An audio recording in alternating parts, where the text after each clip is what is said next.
Hello. Yesterday what we did, क्या किया था हमने कल? लास्ट लेक्चर में हमने अर्थमेटिक प्रोग्रेशन स्टार्ट किया था। उसमें मैंने आपको दो एग्जांपल्स बताई थी कि अर्थमेटिक प्रोग्रेशंस में किस तरह की सीक्वेंस होती है। सीक्वेंस मींस कैसे नंबर्स होते हैं हमारे पास, ठीक है। तो आज हम उसी को कंटिन्यू करने जा रहे हैं। तो कल हमने एग्जांपल ली थी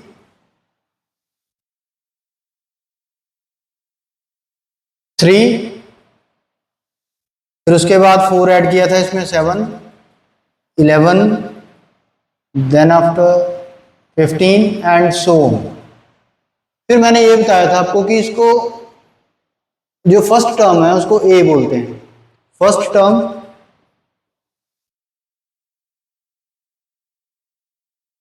of AP, that is a. यहां पे ए क्या है? यहां पे ए है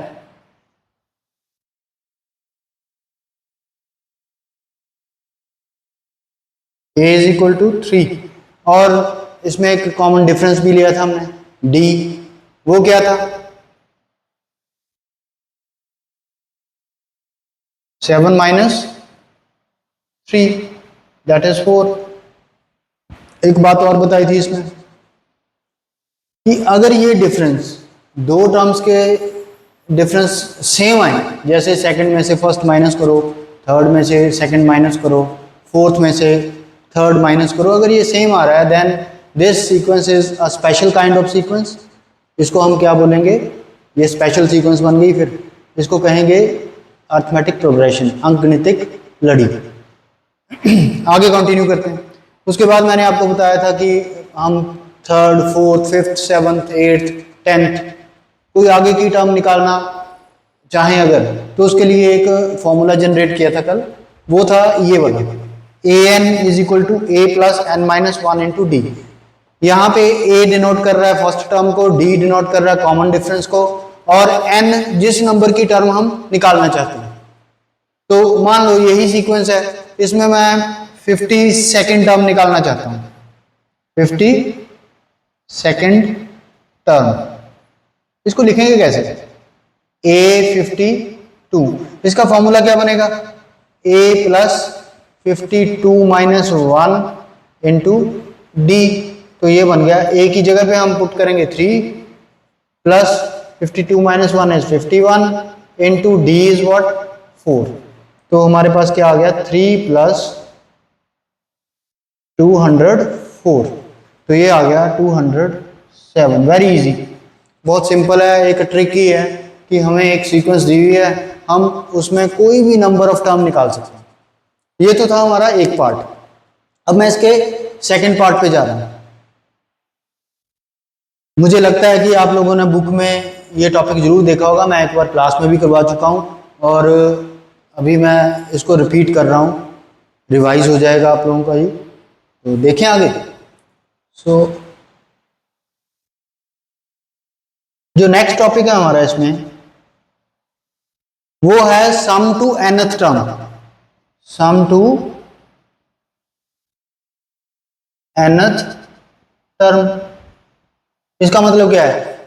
पहली n टर्म्स का जोड़। अब तक तो हम निकाल रहे थे कि वही 52nd टर्म क्या होगी, 52 पे कौन सी टर्म पड़ी होगी, 70 टर्म कौन सी होगी, ठीक है। इसी तरह हम 112th टर्म देखना चाहें अगर इस सीक्वेंस की, वो भी देख सकते हैं। उसके लिए तो हमने ये फॉर्मूला लिख लिया था। अब मैं सम का फॉर्मूला बताने जा रहा हूं। तो सम का फॉर्मूला क्या होगा? सम का फॉर्मूला होगा, जैसे nth टर्म का फॉर्मूला हमने लिखा था a plus n minus 1 into D. ये तो अब तक याद हो चुका होगा आप लोगों को। इसमें 2 से a को मल्टीप्लाई कर दो, a को 2 से मल्टीप्लाई कर दो और इस सारे को एक ब्रैकेट में डाल दो। देखो बड़ा इजी है ये। पहले वाला फॉर्मूला है, उसमें हमने सिर्फ ऐड क्या किया है, a को 2 से मल्टीप्लाई किया है और पूरी ब्रैकेट को n बाय 2 से मल्टीप्लाई कर दिया, एक नया फॉर्मूला बन गया। इसको बोलेंगे पहली n टर्म्स की सम का फॉर्मूला होगा। इसको s लिख दिया मैंने, s means sn, s for sum. कितनी टर्म्स का सम? n टर्म्स का। अगर यहाँ पे n की जगह मैं 12 लिख दूं तो इसका मतलब है पहली 12 टर्म्स का सम हमारे पास आ जाएगा। अब देखते हैं, चलो इसको अप्लाई करके देखते हैं। मान लो मुझे ये कितनी टर्म्स हैं, 1 2 3 4। अगर ये 4 टर्म्स की सम करनी हो तो मैं बड़े इजीली कर सकता हूँ उसको। 15 और 11 को ऐड करोगे तो 26 हो गया, 26 में 7 ऐड करोगे 33, 33 में 3 ऐड करोगे 36। वेरी इजी, इनको तो हम वैसे ही ऐड कर लेंगे। पर अगर कोई कह दे कि मुझे इसकी पहली 15 टर्म्स का सम चाहिए, 15 टर्म्स का सम मतलब यहाँ पे अब n 15 हो गया, तो s 15 निकालना हमें, तो हमें Sn तो पता होना चाहिए पहले। अभी मैं दोबारा फिर बता रहा हूं कैसे लिखा मैंने, a plus n minus 1 into D. ये तो हमारे पास पहले ही था फॉर्मूला nth टर्म का। a को 2 से मल्टीप्लाई कर दिया, सारे को एक ब्रैकेट में कर दिया, और फिर पूरी ब्रैकेट को n/2 से मल्टीप्लाई कर दिया। अब देखें इसमें फिल करके, n का मतलब है 15, तो 15 पुट कर दिया, 15/2, और इसमें 2 मल्टीप्लाई किससे करेंगे, a से, a है 3, प्लस n-1 का मतलब है 15 माइनस 1, और d का मतलब है इसमें 4, ब्रैकेट क्लोज। अब हम धीरे धीरे इसको सॉल्व करते चलते हैं। 15/2, 2 इंटू 3 6, प्लस 15 माइनस 1 14 इंटू 4, तो हमारे पास आ गया ये 15/2 6 प्लस 14 4 जा 56, ये आ गया 15/2 इंटू 56 प्लस 6 62। अब ओवर 1 है, क्रॉस कटिंग करो इसकी, 2 के टेबल पे जाएगा 31, 15 को 31 से मल्टीप्लाई किया तो 461 इज आंसर। अब 461 क्या है, ये है, इसमें 15 टर्म्स लिख लो, उन सबको ऐड कर लो, तो हमारे पास पहली 15 टर्म्स का सम आ। Is it clear? देखो कमेंट सेक्शन में तुम लोग अपना डाउट भी डाल सकते हो, अगर नहीं पता चलता है कुछ तो उसको कर सकते हो। आगे देखें, सेम इसकी एक एग्जांपल और ले लेते हैं कोई और। अब जो मैं नेक्स्ट एग्जांपल देने जा रहा हूं, इसमें कुछ चीजें इंपॉर्टेंट हैं, ध्यान से देखना।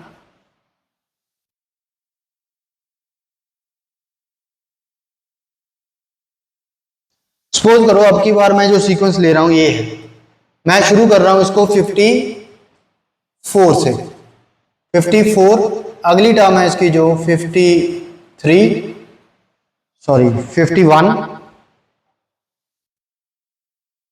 नेक्स्ट टर्म इज 48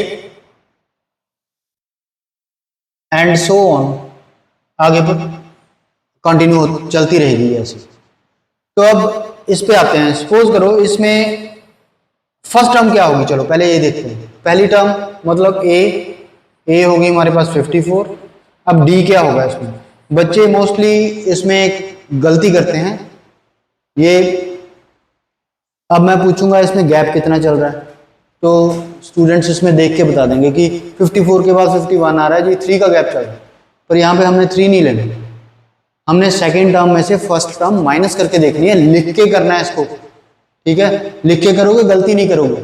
तो इसमें मैं 51 माइनस 54 लिख रहा हूं, सेकंड में से फर्स्ट टर्म माइनस कर रहा हूं, तो ये कितना आएगा, छोटी टर्म में से बड़ी टर्म माइनस कर रहे हो तो ये -3 आएगा। तो डी -3 है ना कि 3 है, ये बहुत बड़ी मिस्टेक है। ये बार बार बच्चा एग्जाम में यहीं पे गलती कर देगा, आगे सारा क्वेश्चन गलत हो जाएगा। अब सपोज करो मैंने यहाँ पे 16th टर्म निकालनी है इसकी, मतलब मैं निकालना चाहता हूं A16। A16 का मतलब है AN क्या होता है हमारे पास, AN का फॉर्मूला था A plus n-1 into D. तो इसका मतलब 16 क्या होगी फिर, A plus 16 minus 1 into D. अब A भी है हमारे पास, A इज 54, 16 माइनस 1 ये हो गया 15,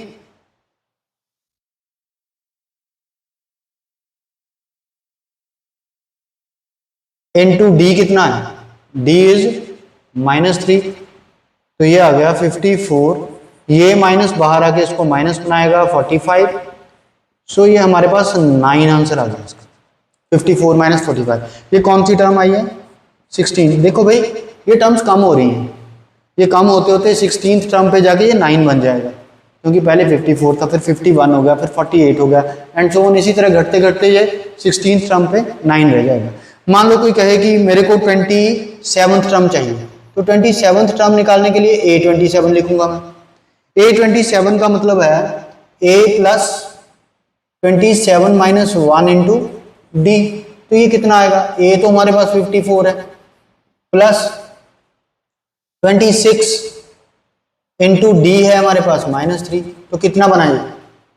54, ये माइनस बाहर आके इसको माइनस बनाएगा, तो ये हमारे पास आ जाएगा, ऊपर लिख देता हूं मैं, 54 माइनस, ये मैं लिख रहा हूं A27। तो 54 माइनस व्हाट? 26 को 3 से मल्टीप्लाई करो, 18 1 7, 54 माइनस 78। अब ये आंसर क्या आएगा? ये नेगेटिव आंसर आएगा, -24। तो अब नेगेटिव में आंसर आ गया। A27 टर्म जो होगी हमारे पास -24 आ गया। ये मैंने पिछला सेक्शन उठाया है, पिछले लेक्चर का पार्ट उठाया है, उसमें से nth टर्म निकाल दी। अब मैं आज के लेक्चर में से जो सम का फॉर्मूला लिखा है, तो मैं इसमें से सम भी निकाल सकता हूं इनकी। इसको रब कर दें।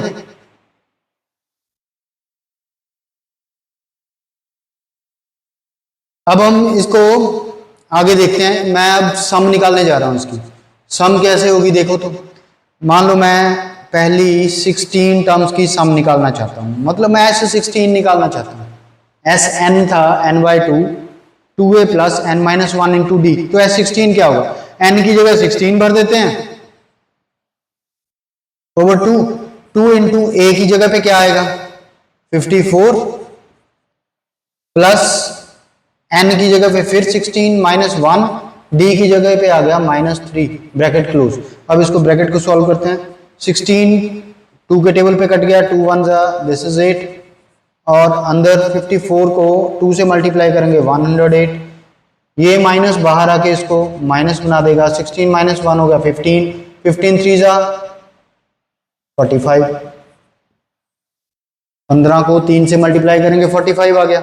अब 108 माइनस 45 कितना आया? 63, and this is equal to 504।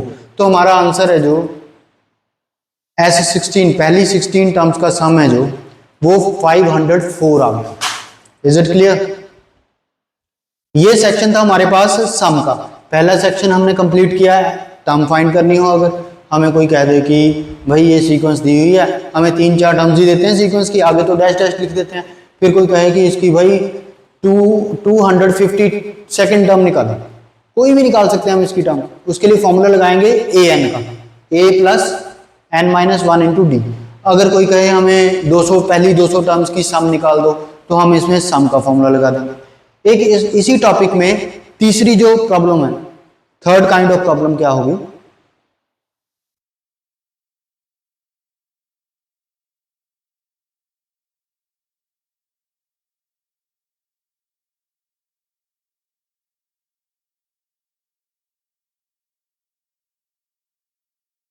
मान लो कोई हमें क्वेश्चन दे दे कि ऐसे घटती घटती ये टर्म्स -27 तक पहुंच गई, -27 तक। तो बताओ ये किस नंबर पे आएगी -27? हमने अगर ये कैलकुलेट करना, तो कभी भी हमें कोई टर्म लास्ट में दी हो, तो हम उसको an सपोज कर लेते हैं कि हमें पता ही नहीं है किस नंबर पे पड़ी है। तो सपोज करो ये nth नंबर पे पड़ी है, ये nth टर्म है, इसको nth मान लेते हैं। Let an is equal to -27। अब an का फॉर्मूला पुट कर देंगे, a plus n minus 1 into D. तो कितना है? Equal to -27। a की वैल्यू पुट करो 54, n पता नहीं है हमें, n निकालना है, d हमारे पास -3 है, इक्वल टू -27। ये माइनस यहाँ पे आके 54 प्लस को माइनस में चेंज कर देगा, -n minus 1 into 3 equal to -27। 3 से मल्टीप्लाई करो, ब्रैकेट है तो दोनों से मल्टीप्लाई होगा ये। 54 माइनस 3n माइनस 3, इसको ब्रैकेट में रहने दो। अब बाहर अगर ब्रैकेट के साइन माइनस का हो तो अंदर के साइन चेंज करते हैं हम। 54 minus 3n plus 3 equal to minus 27। इसको सिंप्लीफाई कर लो। 54 प्लस 3 हो गया 57 minus 3n equal to minus 27। तो अब ये आएगा, इसको अगर फर्दर सॉल्व करें इस क्वेश्चन को तो हमारे पास क्या आएगा, ऊपर से रब कर रहा हूं मैं इसको, तो इसका आगे 57 ऐसे ही रहने देते हैं।